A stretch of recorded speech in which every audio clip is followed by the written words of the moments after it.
I've been in and out of prison for the last 18 years. That's my go to icebreaker line for uh, get people's attention, get them off guard, um, to introduce our ministry inside the prison. By God's grace, I have never been incarcerated, but for 18 years I've been playing basketball in prison, and it's an amazing experience. But what I wanted to one of the things I noticed the other day, I mentioned that line to African American who was doing security at San Pablo Square Market, the market where there's lots of restaurants and like it's a food court, pretty cool, pretty hip food court. And I've noticed the different response depending upon the different demographic of who I share it with. When I share it with my white friends, they usually take it as a joke and laugh and think it's funny. When I share it with my African American friends, the ones who don't know me, um, and so they don't know me well enough to immediately know it's a joke, their response is quite different. They go, oh, okay. They take it seriously. And it just hit me that that's their world, that's their experience. And we really, like the security guard, I don't know if he had been incarcerated, but I can tell you he knows somebody has, a friend of his, a brother, a cousin, father. That's their world. I mean, it's quite a stark difference.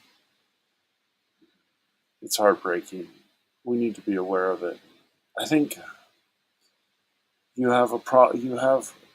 um, I think things are kind of reacting now. Black Lives Matter has come under, it's not as hip and cool and sexy anymore. It's come under a lot of scrutiny, mismanagement of funds, and also, I mean, the founders make no apology or hide about it that they're Marxists.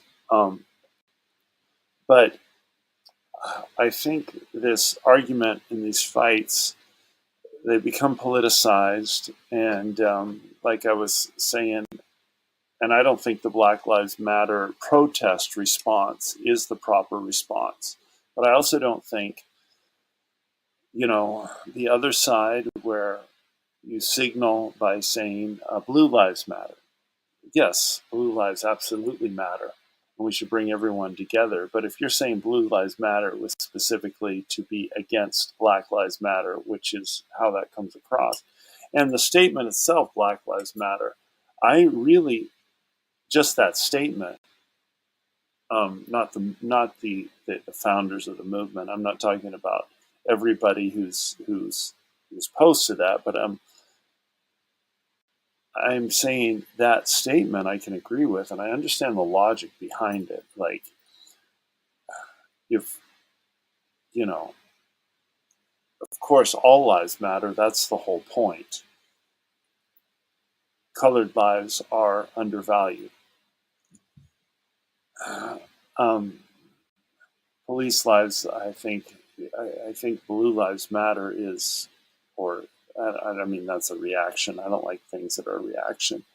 But caring for our police officers and giving special care, treating them the way with huge respect and gratitude, the way we treat our armed forces. I think ever since the Vietnam War and the protests, our nation, our conscience has been pinged, and we realize how much we may disagree with a war.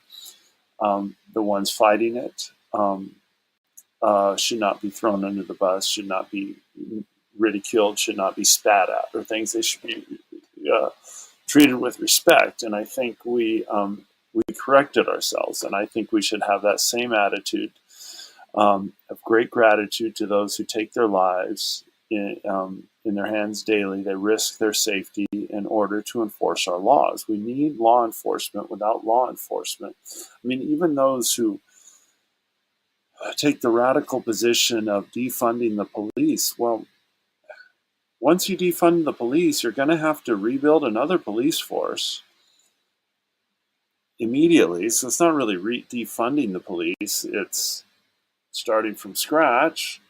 Um, anyways, it hit me just by the response to that statement, a joke, the divide in our nation, and um, what's happened to me out of being in and out of prison for the last 18 years is it's deeply changed my perspective. I have a much, much more nuanced understanding of our criminal justice system, those who are incarcerated.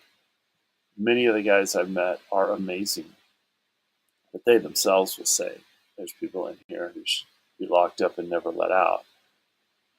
It's complicated, and we need to build bridges rather than virtue signal and point the finger and dividing and arguing, which creates a level. It's like bringing a toxic solution to a real problem. It doesn't solve the problem, it makes it worse, but then you react to the toxic solution, and in reacting to the toxic solution, you deny that the problem exists. And I think it was Mel Gibson who said, maybe it was in one of his movies, said, just because I'm paranoid doesn't mean people aren't trying to kill me.